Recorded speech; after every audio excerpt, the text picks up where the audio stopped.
How to activate RBC Bank credit card online. Hi guys, welcome to our channel. Let's begin. In this video, I will guide you on how you can activate RBC Bank credit card online. Now, there are different ways on how you can activate your credit card. You can do this via a web browser or the mobile banking application. You can also visit the bank itself.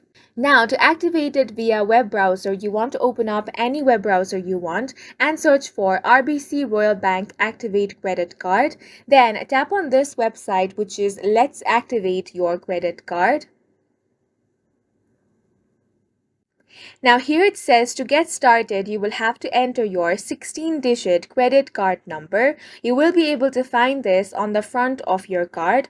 So go ahead and tap on this box and then start entering your 16-digit credit card number.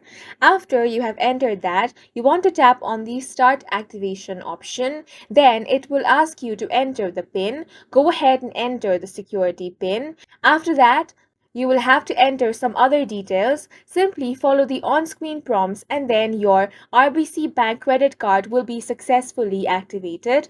Once it has been activated, you will receive a notification via SMS or email. And that's it for this video. If you found it helpful, please make sure to hit the like button and subscribe for more videos like this.